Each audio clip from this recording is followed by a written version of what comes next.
dice, hermano, mire que el Señor me ha revelado, el Señor me ha mostrado que, bueno, que viendo cómo está el mundo y viendo cómo está la situación de la iglesia, pues, en fin, me dice el Señor que les comparta que ha decidido no venir. ¿Cómo? No, que no viene. Pero hermano, si la Biblia dice que va a venir, sí, pero mire, a última hora ha cambiado de opinión, así que no le esperen, que no viene. Ah, bueno, como lo dijo el profeta, no, mire, discúlpeme, eso no es bíblico, eso no tiene ninguna base, eso es antibíblico, y eso es, vamos, todo lo contrario a lo que dice la palabra del Señor, ¿verdad? Entonces vimos que como la gente no tenía acceso a las Escrituras, pues recurrían a los profetas. Claro, el profeta que tenía una línea directa con Dios, sin lugar a dudas, fue Moisés, ¿verdad?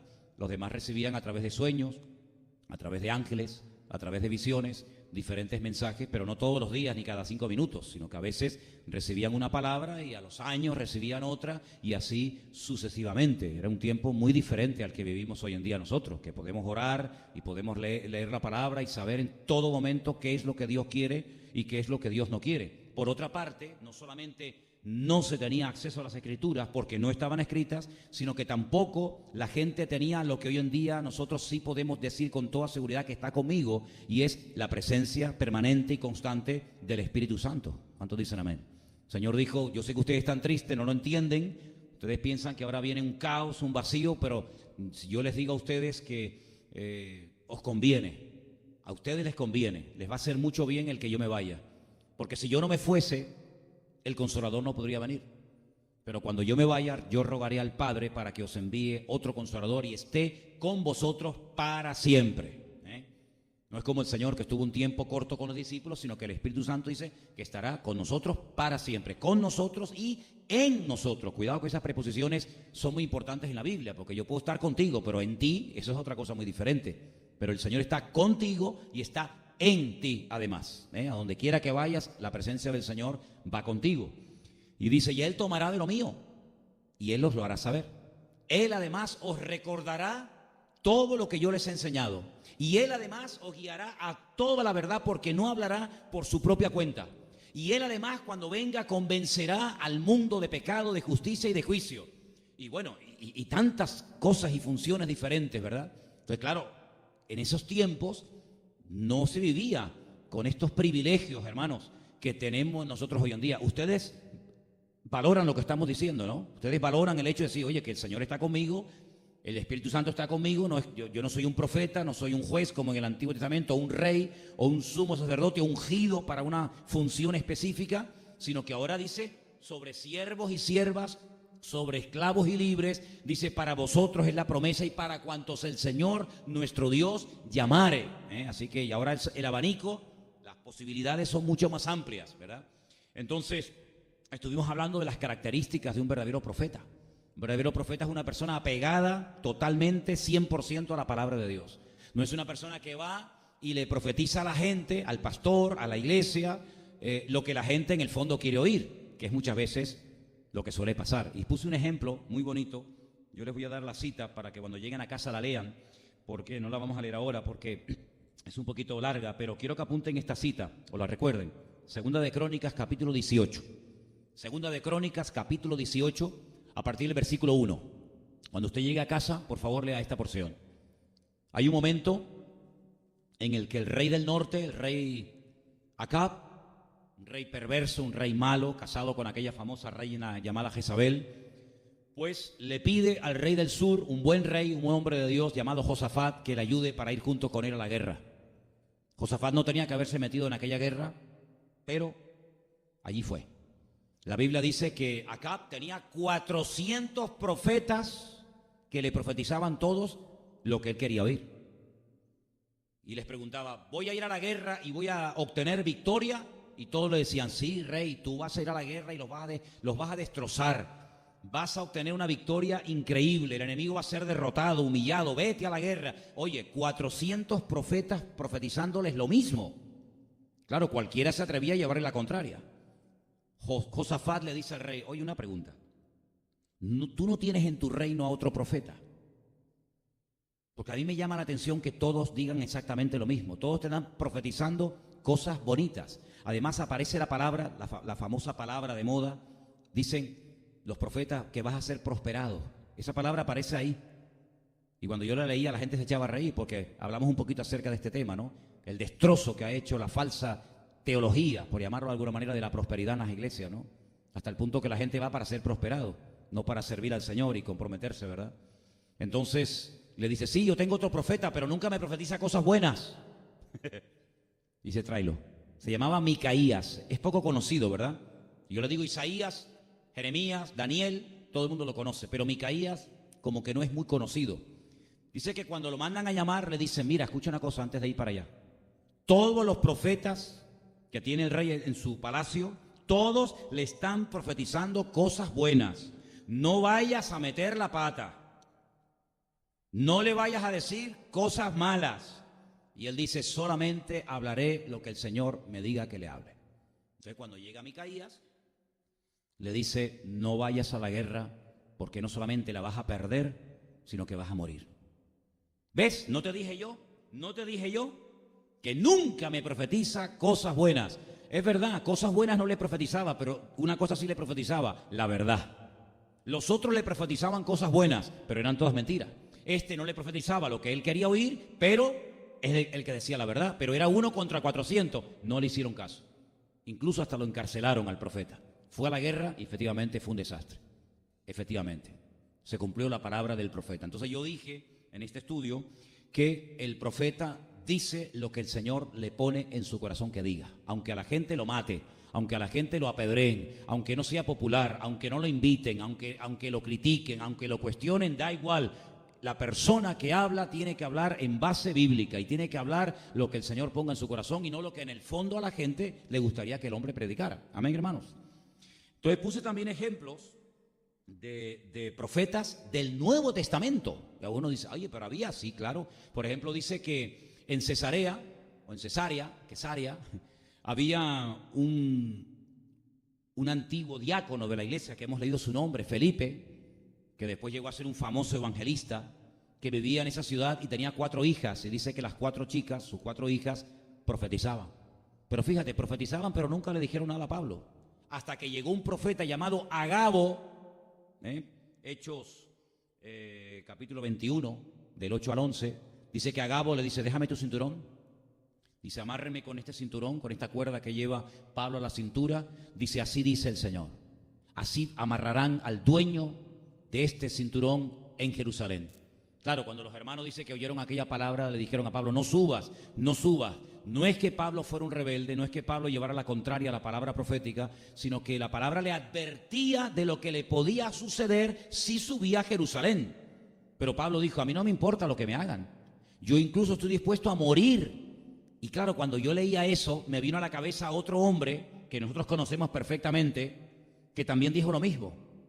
Yo también estoy dispuesto a morir por ti. Pero aquel no estaba dispuesto a cumplir la palabra, fue Pedro, ¿se acuerdan? Aunque estos no vayan, yo voy. Sin embargo, Pablo sabemos que no tenía ningún problema en ir y dar su vida por Cristo. Entonces sube y efectivamente se cumple. Dice que también había profetizado Agabo que la iglesia tenía que prepararse porque iba a venir sobre toda la tierra una hambruna.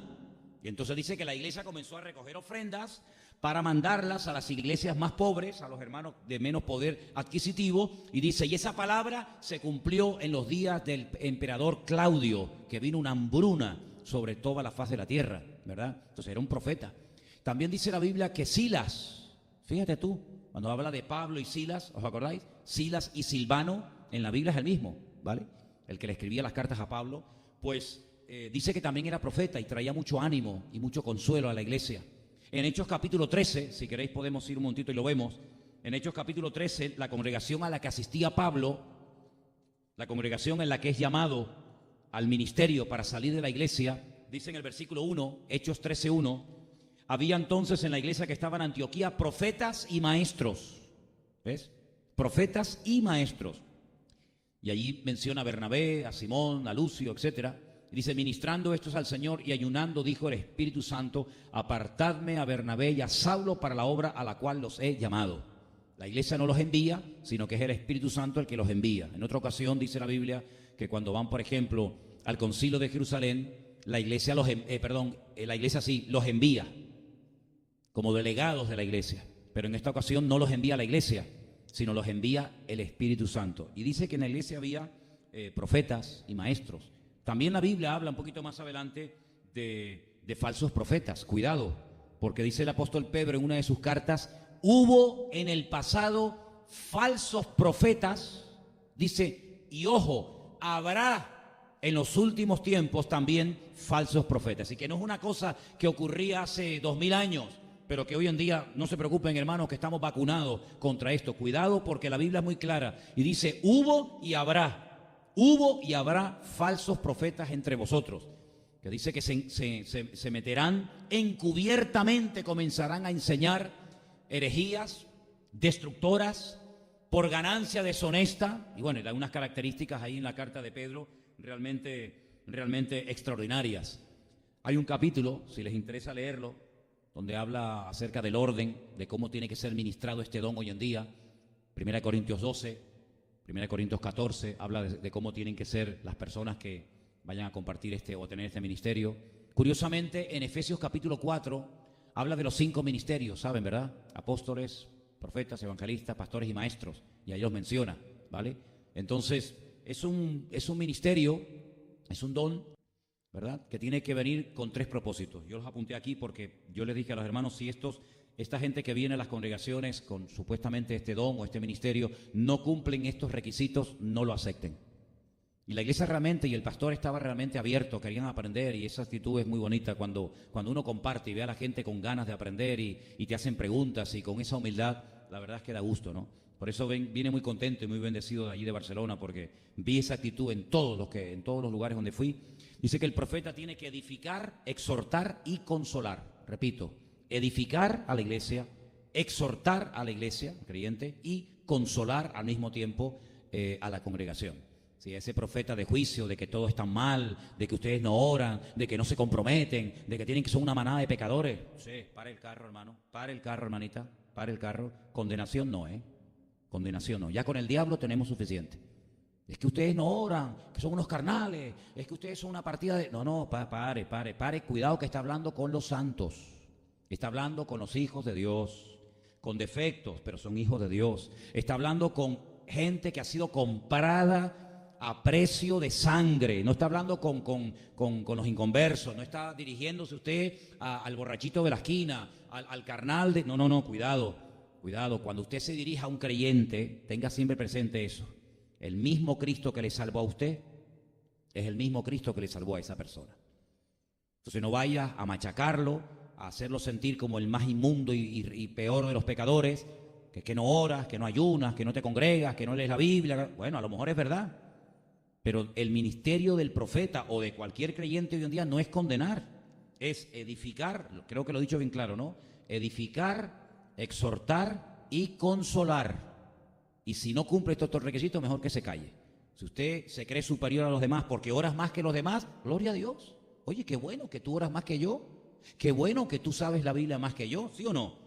¿Me va a dar envidia a mí que tú ores más que yo? A mí me va a dar envidia eso, ¿no? Yo diré, gloria a Dios, que la hermana pues ora más y lee más la Biblia que yo y tiene más santidad que yo, gloria a Dios. Pero eso no tiene que ser medallas que nos ponemos en el pecho para presumir y encima machacar a los demás, sino que tiene que ser un motivo de estar humilde y decir, Señor, gracias, porque he llegado a este nivel en mi relación contigo, pero eso no es motivo para machacar, para presumir o para aparentar delante de nadie. Amén, hermanos.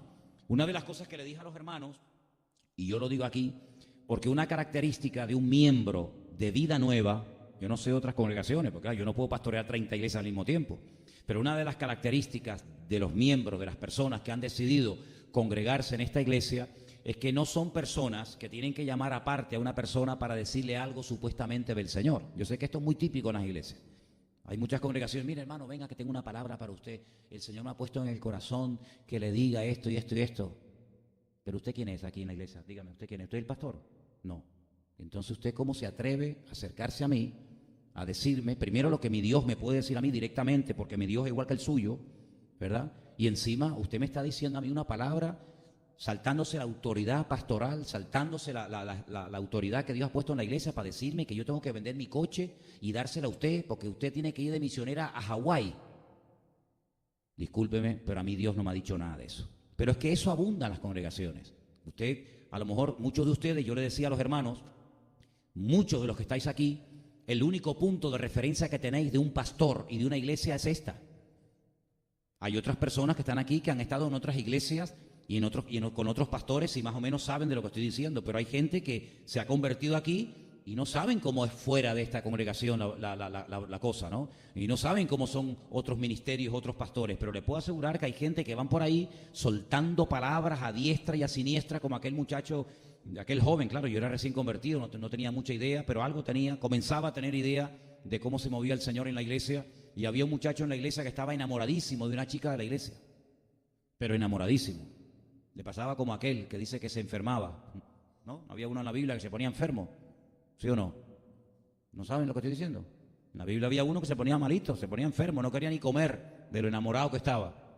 Ya. Y entonces, claro, la muchacha no le hacía ni caso. Y entonces ni corto ni perezoso, se hace el espiritual. Y se le acerca y le dice: hermana, el Señor me ha dicho, Señor con minúscula sería, ¿no? El Señor me ha dicho que usted se tiene que casar conmigo. Fíjate tú.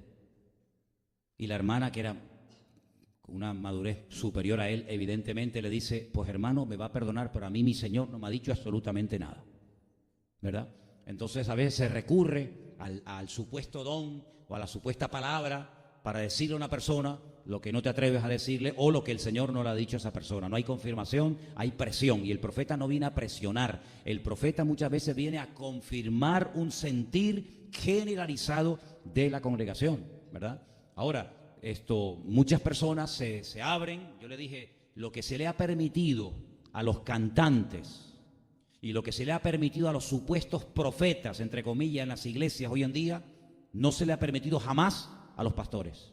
Pastores que han estado toda la vida luchando, sacrificándose, orando 1 año, 2 años, 3 años, 4 años, ¿verdad? No se les ha permitido ni esta, no se les ha pasado ni una, ¿verdad? Y basta que el pastor o la esposa del pastor o el hijo del pastor, la más mínima cosa enseguida, mira. Sin embargo, a los cantantes y a los profetas se les ha permitido en la iglesia total libertad, carta blanca, y pueden hablar con este y hablar con el otro y ministrar por aquí, y pedir dinero y pedir ofrenda y que hagan pacto con ellos y que ayuden su ministerio, y se les ha permitido todo a cambio de nada, ¿verdad? Entonces yo le dije a la iglesia, digo, mire hermano, no nos cerramos a lo que es de Dios, amén, no nos cerramos en absoluto a lo que es de Dios, al contrario, nos queremos abrir a lo que es del Señor, pero hemos visto tanto abuso, hemos visto tantas exageraciones, hemos visto tanta manipulación, que a lo que es del hombre y a lo que es de la carne no me voy a abrir en la vida, ni a palo, mi hermano, porque es un ministerio que puede traer mucha bendición, pero también es un ministerio que puede traer mucho desastre y crear una falsa expectativa. Hoy en día he conocido gente que se lanzaron al ministerio así, de la noche a la mañana soy pastor, y uno dice, pero bueno, ¿y esto? No, es que una profeta o un profeta me dijo que yo tengo que ser pastor. Bueno, hermano, escúcheme una cosa. Desde que Pablo recibe, digamos, ese encuentro con el Señor tremendo, hasta que él llega a convertirse al Señor, algunos calculan que pasaron aproximadamente como unos 15 años. Este hombre se preparó, este hombre tuvo que buscar de Dios, tuvo que vaciarse de tantas cosas, de las tradiciones, de los judíos, etcétera, para poder después llevar el evangelio a miles, tal vez a millones de personas en su época, ¿verdad? Entonces no es que hoy me dicen una palabra aparentemente del Señor y ya mañana me lanzo, sino que a veces entre el llamado y la puesta en acción de ese supuesto llamado hay mucho tiempo. Miren por ejemplo a David.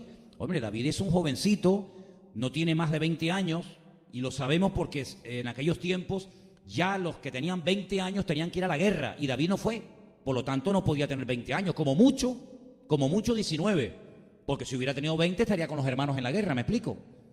Y llega un profeta, un varón de Dios, no un fantasma de esto que aparece, ¿verdad?, de las tinieblas, de la nada, sino un varón de Dios, probado, un hombre de verdad, de Dios el Señor, llamado Samuel, producto de una oración de fe de su madre, y llega y lo unge delante de su familia, y lo unge delante de sus hermanos, y le profetiza, y le dice, tú serás el segundo rey de Israel. Pero es que yo no tengo ninguna posibilidad, porque yo no soy familia, yo no pertenezco a la familia del rey. Cuando muera el rey, el que tiene que ser el rey es el que actualmente es el príncipe, Jonatán. Sí, bueno, pero eso es lo que dice la tradición, pero ahora el Señor viene y rompe el patrón, Ahora el Señor rompe esa línea de sucesión de padres a hijos y el segundo rey no será Jonatán, tu íntimo amigo, sino que en aquel momento no eran amigos, sino que el segundo rey serás tú y lo unge. Bueno, ¿y cuánto tiempo pasó desde que David fue ungido hasta que llegó a proclamarse rey? Pues hombre, llegó a ser rey con 30 años. Y si fue ungido con 20 o con 19, muchos años pasaron desde que David sabía perfectamente que el rey de Israel sería él. Pero no fue la semana siguiente que le dijo Saúl, fuera. El Señor me ha dicho a mí que yo voy a ser el rey. Por lo tanto, no, sino que él aprendió a esperar. Y en ese tiempo de espera, no estuvo, permítame la expresión, mirando al cielo, rascándose la panza, sino que estuvo activo. ¿Y qué hacía el segundo rey de Israel o el futuro rey de Israel? Pues lo que su padre le decía. Mira, quiero que vayas al monte y me cuides las ovejas. ¿Podía haber dicho quién yo? Cuidadito, papá.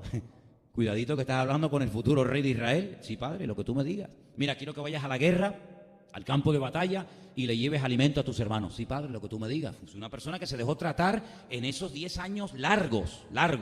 Y cuando él llega a ser rey, no llega como un rey soberbio, como por ejemplo Absalón, su hijo. Absalón quería ser rey, ya, quiero ser rey.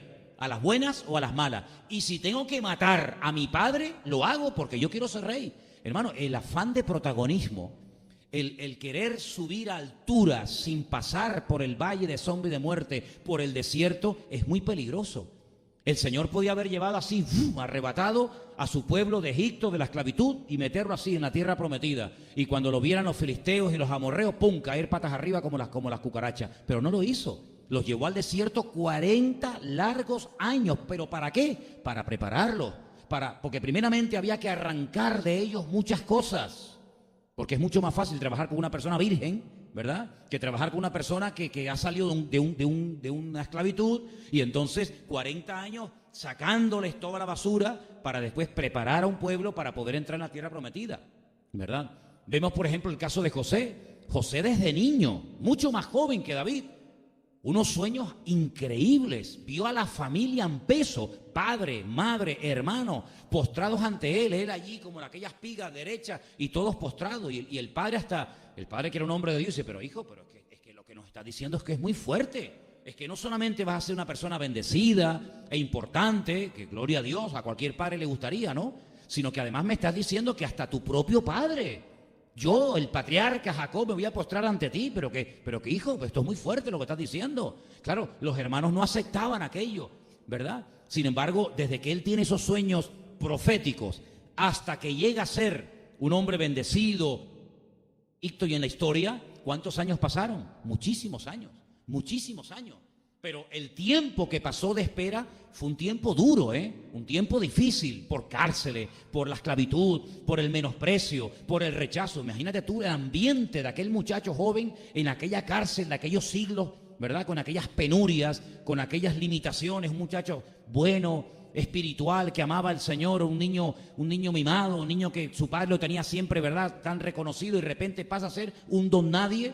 Bueno, el Señor utilizó todos ese tiempo, esos años, para prepararlo y convertirlo en un hombre tremendo, de mucha utilidad, que después todo eso que aprendió le vino muy bien en la vida, ¿te das cuenta? Entonces, yo decía, en este estudio que he estado dando en estos días, de que, hay que aprender a esperar y a pulir el ministerio y a pulir el don. Y puse un ejemplo que en la ciudad de Jericó, no sé si ustedes recuerdan la historia, en la ciudad de Jericó, dice que cuando Elías es arrebatado y se queda con el manto, Eliseo, dice que se le acercan los profetas y le dicen, mira, Eliseo, vivimos aquí en Jericó, la tierra es buena, pero las aguas son horribles, no se pueden beber. Entonces dice que él sale, ¿verdad?, por los pozos y ora por ellos y dice, y hasta el día de hoy, y ese hasta el día de hoy es hasta ahora mismo, Jericó bebe de esas aguas. Si tú vas a Jericó hoy en día, tuvimos la oportunidad de visitar Jericó hace muy poquito tiempo, y tú ves que los pozos todavía están sacando agua potable, de la cual la gente bebe y se riegan los campos, y Jericó está en medio del Valle del Jordán, un desierto terrible, 50 grados puede haber en cualquier momento de calor, sin embargo es un vergel, ¿verdad? Toda la ciudad de las palmeras, todo verde, todo bonito, y dice que allí pusieron una escuela de profetas. Una escuela, claro. Es que, hermanos, uno tiene que curtirse, uno tiene que pulirse. No significa que usted tenga un don, ¿verdad? Y ya automáticamente, ¡fum!, ya sabe fluir, ¿verdad? Hay que tratarlo. Me decía, en plan de broma, me decía un hermano de aquí, ahora que estuvimos en Barcelona, que un día una persona se levanta, dice, así dice el Señor. Claro, cuando la gente oyó, así dice el Señor, la gente dice, a ver lo que va a decir el Señor. Dice, así como Moisés metió todos los animales en el arca, así dice, perdón, hermanos, perdón, Moisés no, así como Noé metió a los animales en el arca, así el Señor quiere reunir a su pueblo. Mire, escúcheme una cosa, vamos a ver. Si usted empieza diciendo así dice el Señor nunca jamás en la vida va a decir que Moisés metió los animales en el arca. Entonces usted tiene que pulir, usted tiene que estudiar, usted tiene que prepararse para que no meta la pata y después la gente ponga en duda un supuesto don o ministerio por una mala utilización por su parte. ¿Se da cuenta? Entonces, de todo eso hablamos y creo que la gente lo agradeció mucho porque estaban, pues, en fin, deseando y con ganas de aprender. Y otra de las cosas que dije es que el profeta generalmente no era nada diplomático. El profeta era muy directo. El profeta era muy claro. El profeta era un hombre con un celo por el Señor inmenso. Un hombre que le dolía el corazón cuando veía al pueblo desmadrado, cuando veía al pueblo como Elías, que por la mañana adoran a Baal y por la tarde adoran al Señor. El profeta no era una persona, no, era un solitario. Realmente los profetas eran gente solitaria, personas que no se sentían cómodas en ningún ambiente de paganismo, de desorden, porque el profeta lo que quería era elevar el nivel y la santidad del pueblo, ¿verdad? Entonces el profeta en aquellos tiempos pues, tenía estas características. Al profeta se le temía. Al profeta no era, ¡ay, que viene el profeta, que vamos! No, si lo cuidado que viene el profeta. Y finalmente una de las cosas que también dije es que el profeta, una de las cosas que hacía siempre, sin contemplaciones, da igual, era denunciar el pecado. Claro, esto es fácil decirlo, pero ahora tú imagínate ir al palacio donde vive nada más y nada menos que nuestro querido rey David, un hombre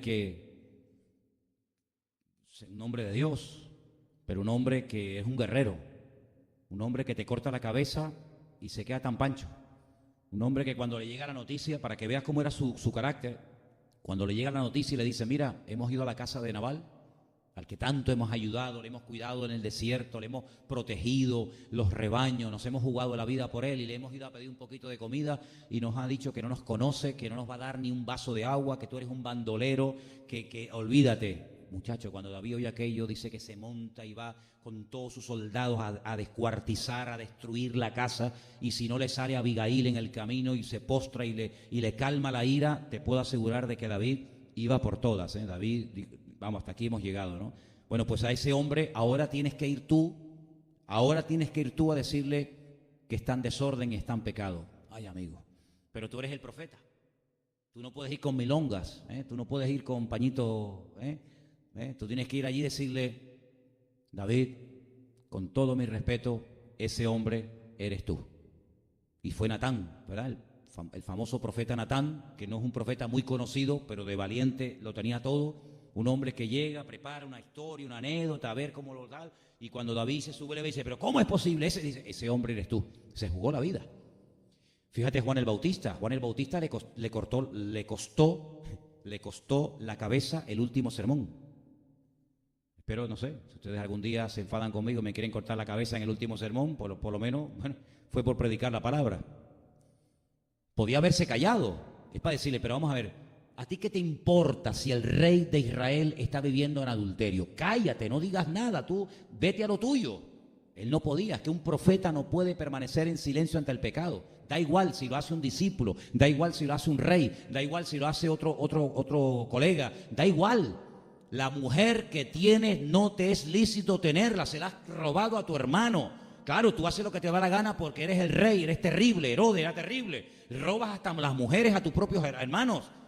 Y claro, aquello le costó la cabeza y todos sabemos que no le gustaba la palabra a la familia. Entonces el profeta generalmente moría apedreado, moría crucificado o moría rechazado. Miren, por ejemplo, a Jeremías, y termino con esta lista de ejemplos, ¿no? Cuando Jerusalén es destruida y se comprueba que la palabra que él estuvo 40 años predicando era verdad, los que quedaron, ya la ciudad está destruida, un desastre, no hay templo, no hay murallas, miles de muertos, miles de personas han sido llevadas cautivas a Babilonia que nunca más van a volver. Esto va a durar 70 años, que no es una broma, ¿eh? Muchos de los que van ya no van a volver nunca más. Muchos van a nacer en el exilio, no saben nada de templo ni de Jerusalén.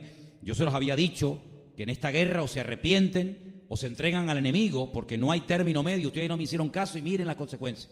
Miren los cuerpos de los niños, de las mujeres violadas, niños descuartizados. Yo se lo dije, cuando ellos dicen, madre mía, qué desastre, se le acercan y le dicen, consulta al Señor. Los poquitos que quedaron en el país, ¿verdad?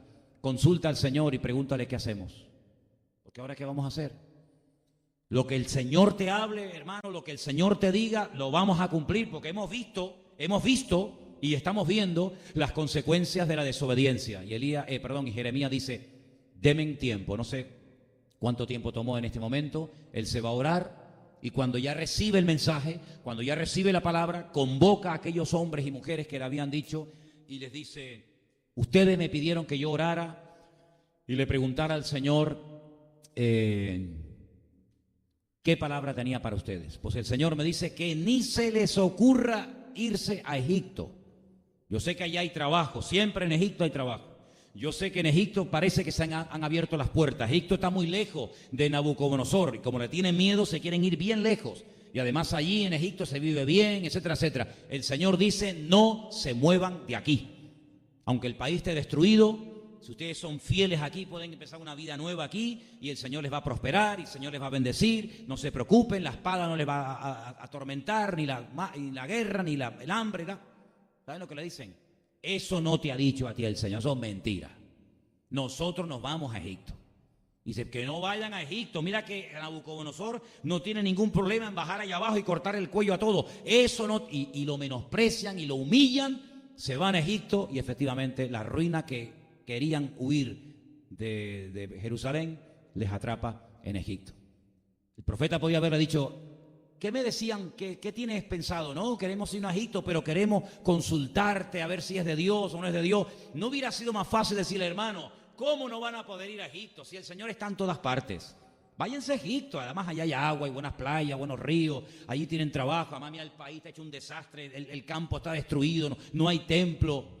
¿No podía haberles dicho eso? Claro que se lo podía haber dicho, pero jamás se lo iba a decir, porque el verdadero profeta no dice las palabras que en el fondo la gente quiere oír, sino que dice a lo mejor lo que la gente no quiere oír, pero siempre va a decir palabra del Señor y siempre va a decir la verdad. ¿Se da cuenta? Entonces, hermanos, tengamos cuidado con esto, porque, bueno, nosotros gracias a Dios como iglesia nunca hemos tenido estos problemas, pero hay muchas congregaciones que por haberse abierto a todo esto, sin mucha experiencia, sin consultar, dejando a un lado la palabra, llevándose por emociones, por sentimientos, por experiencias, etcétera, etcétera, se han desviado de la palabra y todo creyente, toda congregación que se termina separando de la palabra, tarde o temprano el precio es el mismo, desastre, división, ruina y se rompen todas las falsas expectativas que se habían levantado, ¿verdad? Así que bueno, el sábado y el domingo estuve compartiendo con los hermanos todo esto. Creo que ellos lo agradecieron bastante, porque al fin y al cabo era un tema que querían saber, querían preguntar de alguien ajeno a la iglesia, ¿verdad? Yo les dije, hermanos, yo no vengo aquí, yo no sé cuál es la postura de ustedes, pero yo vengo aquí a decir lo que la palabra de Dios dice y les di un estudio con un montón de versículos, un montón de capítulos, un montón de textos y de ejemplos para que todo estuviera basado en la palabra. Y al final les dije lo de siempre. Hermano, la Biblia dice en Tesalonicenses, examinarlo todo y retener lo bueno. Y dice que los creyentes de Berea eran más nobles que los de Tesalónica, porque los de Tesalónica no filtraban, sino se tragaban todo. Sin embargo, los creyentes de Berea dice que miraban a la luz de las Escrituras, comparaban con la Escritura en la mano para ver si lo que Pablo les enseñaba era palabra de Dios o era palabra del hombre. Entonces, eso es lo que tenemos que hacer nosotros. Un cristiano maduro es el creyente que dice, bueno, ya hemos oído la palabra, Hemos oído el estudio, hemos escuchado la exhortación, vamos verdaderamente a comprobar. Y lo bueno de hoy en día es que usted no tiene que esperar a ir a un sitio para decir, bueno, es que no tengo la Biblia, no tengo las Escrituras, tenemos que ir a la sinagoga la próxima semana o tenemos que ir a la casa del rabino tal que tiene más pergaminos que los que tenemos nosotros. No, gracias al Señor, hoy en día en el mismo culto, fíjese lo que le digo, en el mismo culto sin moverse, en el tiempo real, usted puede comprobar si lo que se está leyendo, si lo que se está diciendo es verdad, porque tenemos la palabra ahí en la mano, en el móvil, en el iPad o en lo que sea, y por lo tanto es un privilegio tremendo el poder tener acceso a las Escrituras y además la ayuda del Espíritu Santo que nos abre y dice, y Él nos mostrará la verdad y glorificará a Cristo en todo momento. Amén, hermanos. Volviendo al pasaje de Hechos capítulo 6, si podemos abrir un poquito la puerta, por favor, gracias, porque como apagaron el aire, yo por lo menos tengo calor. En Hechos capítulo 6 encontramos por primera vez una situación en la que la iglesia tiene que recurrir a otras personas. Personas dentro de la iglesia me refiero. Y vamos a ver cómo en este capítulo no se menciona directamente a Pedro, pero sí indirectamente, porque dice que los apóstoles tomaron esta decisión. Y es que ocurre lo siguiente, yo pregunto, hemos visto una iglesia bendecida, una iglesia que un día son 3.000, otro día son 5.000 los que se convierten, una iglesia de milagros, de prodigios, de maravillas. Terminamos el último día que estuvimos analizando el libro de los Hechos, la figura de Pedro en el capítulo 5, los últimos versículos, los vemos salir gozosos de la presencia de los sacerdotes, han sido azotados, pero se reúnen con la iglesia, le dan gracias al Señor porque se han sentido privilegiados y dignos de haber podido sufrir por la causa de Cristo. Siguieron enseñando, siguieron predicando la palabra, había un ambiente de gloria, un avivamiento, lo que diríamos hoy en día en Jerusalén. Jerusalén no era una ciudad tan grande como hoy en día, era una ciudad pequeña y claro que ya lleven casi más de 10.000 personas convertidas en una ciudad pequeña. Oye, eso se nota mucho tú, cuando hay miles y miles de personas convertidas en una ciudad relativamente pequeña como era Jerusalén, la presencia de los discípulos tenía que ser algo, pero vamos, permanente y constante por todos lados. De noche, de día, en el templo, en las calles, en las plazas, hoy sanando enfermos, mañana echando fuera demonios, mañana un muerto que resucita, pasado un culto de bautismo, mañana una predicación al aire libre. Esto era algo increíble. Pero ahora vemos que surge el primer problema dentro de la iglesia, problema que no viene por un ataque externo. Los de afuera ya están atacando a la iglesia, lo hemos visto, ¿verdad? Prohibido predicar en el nombre de Cristo. Prohibido que sigan saliendo por las calles diciéndole a la gente que nosotros lo crucificamos, etcétera, etcétera. Prohibido que ustedes sigan orando por los enfermos en el nombre de Cristo. Son todos ataques de afuera para adentro. Son los de afuera tratando de frenar, tratando de obstaculizar el avance de la iglesia. Eso es normal. Pero lo que no es normal es que desde adentro nos hagamos daño entre nosotros mismos. Eso no es normal. Que el mundo nos ataque es un privilegio y una honra. ¿Amén? No les oigo. ¿Amén? Que el mundo se meta con nosotros, los cristianos, que se rían y se burlen de que somos antiabortistas y antileyes, antinatura. Eso es una honra. Que tengamos que ir algunos de nosotros a la cárcel o al martirio por predicar la palabra de Dios, eso es un honor, eso es una honra, ¿sí o no? Ellos dicen que salían gozosos, las espaldas llenas de latigazos, sangre, porque claro, los amigos hace daño, pero que se metan al mundo con nosotros, eso es una honra. Pero que nos hagamos daño entre nosotros, eso es una deshonra, eso es una vergüenza. Y aquí empieza un problema dentro de la iglesia, y ahora escuchen esto. El primer problema de la iglesia primitiva no fue un problema de doctrina. Los problemas de doctrina vinieron un tiempo más tarde, cuando los agnósticos, cuando ciertas personas se levantaban y ponían en tela de juicio las doctrinas apostólicas, cuando decían que Cristo no era Dios, cuando decían que Cristo era solamente humano o viceversa. Los problemas doctrinales sí, pero no fue todavía en la iglesia primitiva, fue más adelante. ¿Cuál fue el primer problema de la iglesia primitiva? Bueno, yo no sé si prestaron atención a la lectura, pero en el versículo 1 lo dice. ¿Cuál fue? Ahí sale una palabra que es la palabra clave. Murmuración. Murmuración. En una iglesia como la iglesia primitiva, no lo puedo creer. ¿No te resulta chocante, Anderson? ¿No te resulta chocante? ¿Quién es el que va a predicar el domingo? San Juan. Juan, el discípulo amado. No me pierdo ese culto, muchachos. ¿Y el jueves quién predica? Pedro. Y la próxima semana, Santiago. Y la próxima semana, Tomás. Muchachos, eso es una pasada de iglesia. Los 12 apóstoles o 11 discípulos del Señor. Mira que te pueden contar cosas esa gente. Oye, pues habrá problemas que no entiendo la palabra, que el sonido está muy bajo o muy fuerte. En aquellos tiempos creo que el sonido estaba bajo, más que fuerte como hoy en día, ¿no? ¿Verdad? Que la alabanza no sé qué, que aquel desafinó un poquito. Murmuración. ¿Cómo puede la iglesia primitiva, una iglesia tan bendecida, una iglesia donde dice que no había necesitados? No había necesitados. Aquí entre nosotros hay gente necesitada. Pero en la iglesia primitiva no, porque habían descubierto un principio que les funcionaba a la perfección. Es decir, tenemos una deuda, o tenemos un problema económico, o tenemos que comprar comida, o tenemos que comprar lo que sea, no pasa nada. Yo tengo una finca, mañana la vendo. Yo mañana la vendo. Y traigo todo el dinero y lo pongo a los pies de los apóstoles. Claro, después saben que hubo un matrimonio, aquellos que querían aparentar, que también lo hacían, que eran mentirosos, Ananías y Zafira, ¡pum!, que cayeron muertos en el culto. Tuvo que ser un culto de gloria aquello, ¿no? ¿Verdad? Pero un problema de murmuración. ¿Cómo se pueden murmurar los hermanos unos a otros? Yo me he preguntado, ¿será que yo no me he enterado o no me lo hacen ver? ¿Habrá murmuración entre nosotros aquí, Centro Evangélico Vida Nueva? ¿Murmurarán ustedes de mí en algún momento? Elena, ¿tú crees que hablarán en algún momento algo mal de nosotros, de nuestras hijas? ¿Habrá algún hermano que murmura de otro? Yo en crudo digo, no puede ser. Pero vamos a ver, no seamos tan ingenuos, hermanos. No seamos tan ingenuos. Si en la iglesia primitiva, una iglesia de gloria, de avivamiento y de poder, surgía esto, ¿cómo no va a poder surgir entre nosotros en cualquier momento la más mínima murmuración? Tuviste el coche, tuviste la casa, te enteraste. ¿Cómo no va a surgir?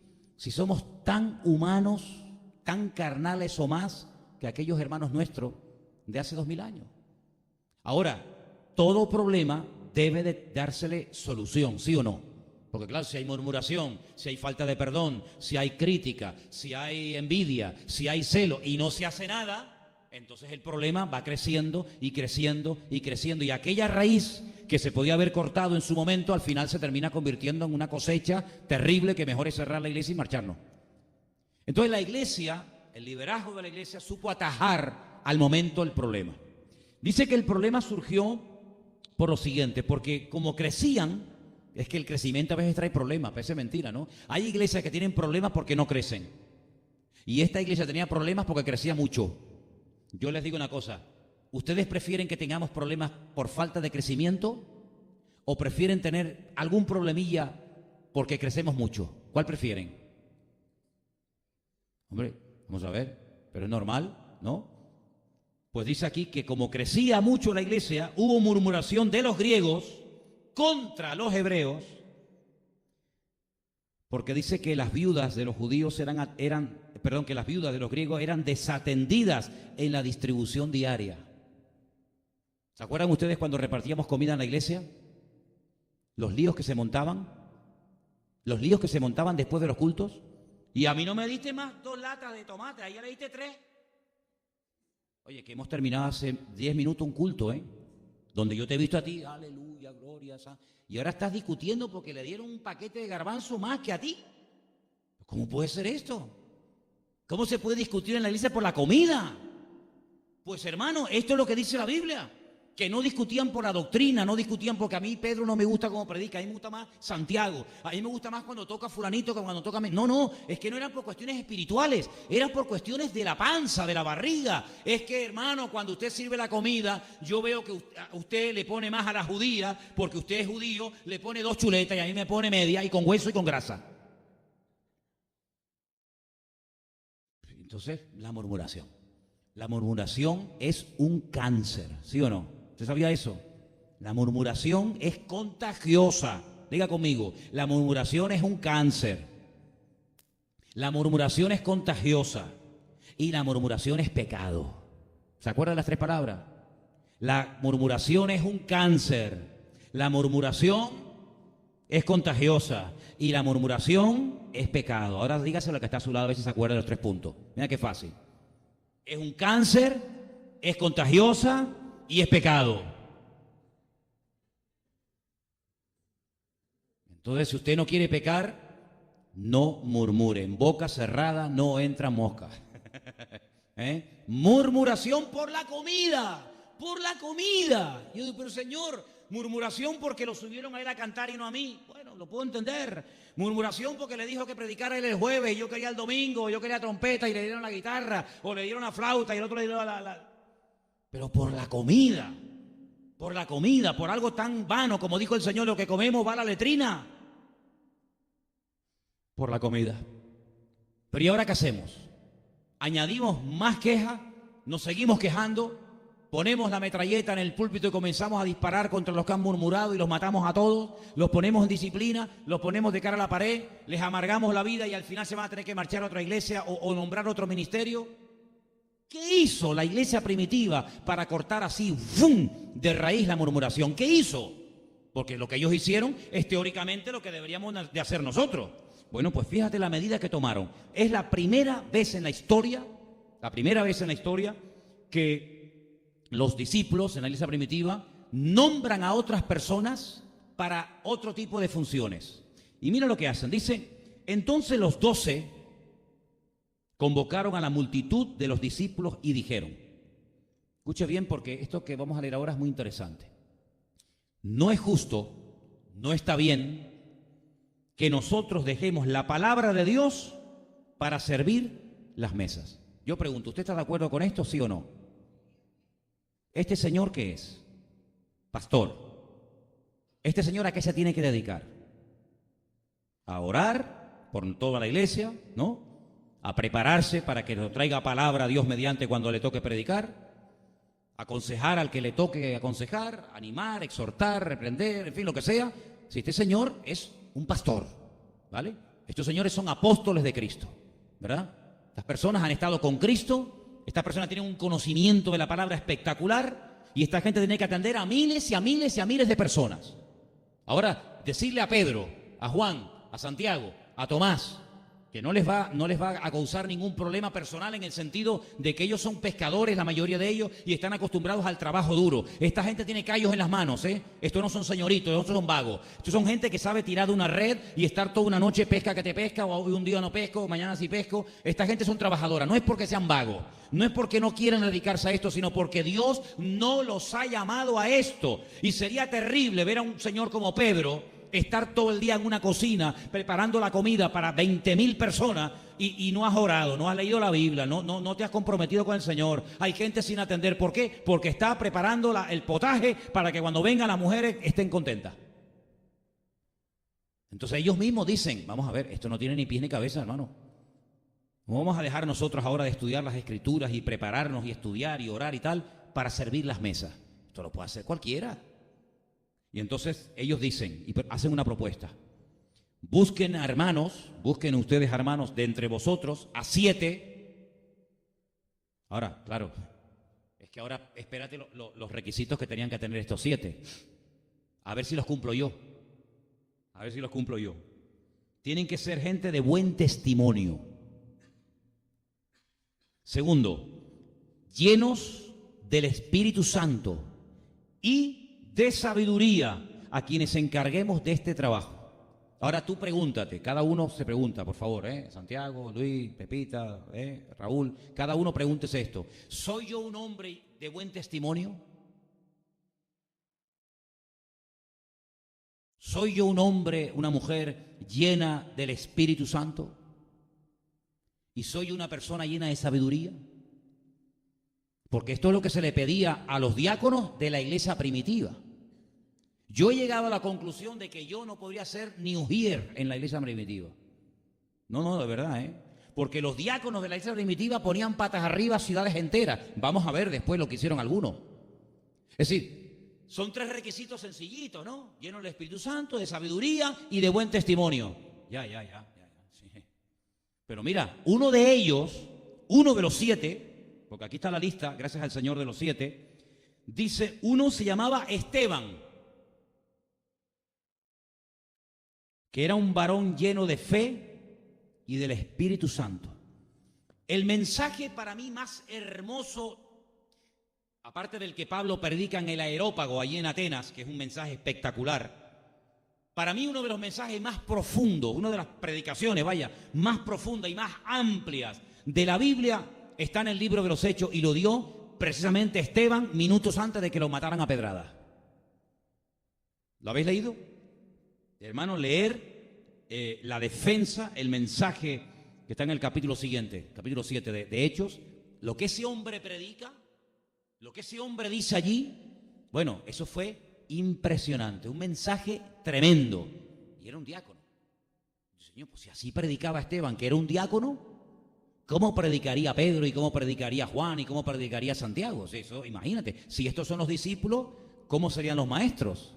Otro, Felipe.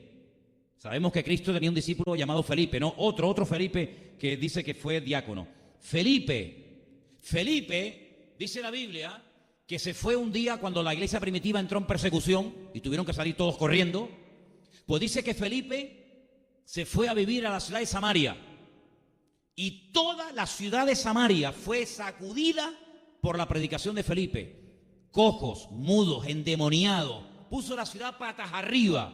Hasta el punto que los que se quedaron en Jerusalén, algunos apóstoles dijeron, Juan, Pedro, vayan para allá a ver qué es lo que está pasando. Si la que estaría liando este hombre en Samaria, el mover del Señor tan espectacular, para que Pedro y Juan, hombres tan ocupados en la obra, se fueran a Samaria para echarle un ojo, para ver qué es lo que el Señor estaba haciendo allí.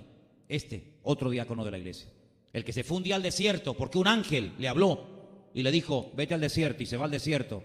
Y se encuentra un etíope eunuco y le habla y viaja con él durante días y le dice, oye, veo que estás leyendo al profeta Isaías. ¿Tú estás entendiendo lo que estás leyendo? Y le dice, no me entero de nada. Si alguien no me lo explica, no sé de quién habla, de este o de otro. Y se monta con él y dice que al final llega y le bautiza. Cuando termina de darle testimonio y lo bautiza, dice la Biblia que el Señor lo arrebata. Ni guagua, ni tren, ni nada, sino vaya. Como la cosa más normal del mundo. Después te lo encuentras casado, viviendo en Cesarea, con 4 hijas, claro que les transmitió el fuego y las 4 hijas profetizaban. Este era otro diácono de la iglesia primitiva. Pero tú fíjate qué tremendo, porque dice que en el versículo 8, creo que era el 6-8 de Hechos, Esteban, lleno de gracia y de poder, hacía grandes prodigios y señales entre el pueblo. Oye, pero no era Juan, no era Pedro, no eran los discípulos los que hacían los milagros y oraba por la gente. No, pero es que este también. Este resulta de que dice que era un hombre lleno de fe, lleno del Espíritu Santo, es que todo lo que dice de Esteban es todo lleno. Mira, versículo 5, lleno de fe. ¿Lo veis o no? ¿Está ahí? ¿Dónde él pone? Agregó varón lleno de fe, ahí está. Lleno de fe y del Espíritu Santo. Versículo 8. ¿Lleno de qué? De gracia. ¿Y lleno de qué? De poder. Es que todo está lleno, es que este hombre está lleno hasta arriba. De fe, de gracia, de poder, de todo. Y dice, hacía grandes prodigios y señales entre el pueblo. Un diácono de la iglesia. Entonces fíjate tú, Esteban, pedazo de diácono increíble. Primer mártir de la iglesia, ¿no? Felipe, un diácono tremendo, que después se conoce como Felipe el Evangelista. Entonces, ¿cómo se solucionó el problema de murmuración a la iglesia? Con organización y delegando y compartiendo la responsabilidad de la iglesia entre 7 personas, pero claro, llenos de fe, llenos del Espíritu Santo, llenos de sabiduría y también de buen testimonio. En aquel momento, estos eran los 3 únicos requisitos que se le pedía a un diácono. ¿Qué es un diácono? Dicho sea de paso, ¿qué es un diácono? Diácono es uno que ayuda, es un servidor. En este caso, a la hora de la comida, había que servir las mesas, había que repartir la comida, había que recoger la mesa. Eran ayudantes, eran colaboradores. Para ser ayudante en la iglesia primitiva, ¿había que estar lleno del Espíritu Santo? Claro, porque si no, ¿de qué estás lleno? Para repartir las comidas en la iglesia primitiva, ¿había que tener mucha sabiduría? Hombre, es que le tienes que dar de comer cada día a 20.000 personas, a ver cómo te apañas. Y de buen testimonio, pues también, porque el tema era que había murmuración, porque dice que había injusticia. A unas le daban más y a otras le daban menos. Por lo tanto, tú tienes que tener un buen testimonio para que no te comiencen a cuestionar del primer momento. Entonces, con aquellos requisitos, escapaban. Pero tiempo más tarde, se fueron pidiendo más requisitos. Y quiero terminar esta noche leyendo los requisitos que después, en una de las cartas que Pablo le escribe a Timoteo, dice, no, pero espérate, ahora aparte de esos requisitos de la iglesia primitiva, los diáconos tienen que cumplir con estos requisitos. Y lo vamos a leer y el próximo día, el próximo jueves, Dios mediante, los tocaremos. Primera de Timoteo, capítulo 3, versículo 8. Primera de Timoteo 3, del 8 en adelante. Y dice así lo siguiente. Dice la palabra. Los diáconos, los que van a ayudar, los que van a colaborar en la iglesia, asimismo deben ser, ¿qué dice ahí? Honestos, sin doblez, no dados a mucho vino. ¿Se les prohíbe beber vino? No. Lo que dice, no bebas mucho. No codiciosos de ganancias deshonestas. Ay, amigo. En otras palabras, que no te guste a ti el dinero. Que no se te vayan los ojos por el dinero. Que guarden bien el misterio de la fe con limpia conciencia. Versículo 10, algo muy interesante. Estos, los diáconos, también sean sometidos a prueba. A prueba. Claro, hay que probar a la gente primero. Porque te puede dar una imagen de que es muy educadito, muy bueno, muy santo, pero pruébalo, pínchalo un poco. Ay, amigo, es como al lobo de Israel, como los he explicado muchas veces, ¿no? El lobo de Israel por arriba es igual que una oveja, igual. Agacha la cabeza y no lo sabes distinguir. Se mete entre las ovejas y no sabe, estará el lobo, no estará el lobo, y cuando está dentro, ¡rah! Entonces el pastor con una vara, con un pinchito, un clavo en la punta, va tocando a las ovejas, 1, 2, 3, 4, las va contando y la oveja ni se inmuta. Pero cuando le das así arriba en el lomo al lobo, amigo, el lobo te echa los dientes, porque es el lobo, Ah, amigo. Primeramente a prueba. A ver si es puntual. A ver si sabe de la Biblia. A ver si verdaderamente es convertido. A ver si verdaderamente es igual en la casa que en la iglesia. A ver si verdaderamente es una persona que tiene el control sobre lo que gana, sobre el dinero, o el dinero lo controla a él o a ella. A ver si aparenta que es muy buena persona y luego por fuera es un demonio. Hay que probarlo, dice la Biblia. Someterlos a prueba y entonces ejerzan el diaconado si son irreprensibles. Oye, pero qué requisitos más altos, ¿no? Son los que dice la Biblia, hermano. Algunos dirán, ¿y no hay requisitos para pastor? Sí, también los hay, pero hoy no estamos hablando del pastor, estamos hablando del diácono. ¿Vale? Las mujeres, asimismo, sean honestas, no calumniadoras, sobrias, fieles en todo. Los diáconos sean maridos de una sola mujer. Y uno dice, hombre, claro, no va a ser de dos. Ah, ¿y si tiene dos? ¿Y tú no lo sabes? Maridos de una sola mujer, es que tenemos que ser maridos de una sola mujer, ¿sí o no? Pero ¿y si en Venezuela tiene una y en Canarias tiene otra? Ah, es que yo no lo sabía. Pues infórmate antes. Ah, ¿y habrá gente así? Bueno, y en Colombia, y tienen otra en Miami, y tienen otra, maridos de una sola mujer. Que gobiernen bien sus casas, sus hijos y sus casas. Gobernar, fíjate, gobernar, se emplea el término gobernar para hablar de los hijos y para hablar de la casa. Hombre, claro. Porque los que ejercen bien el diaconado ganan para sí un grado honroso y mucha confianza en la fe, que es en Cristo Jesús. ¿Cuántos dicen amén?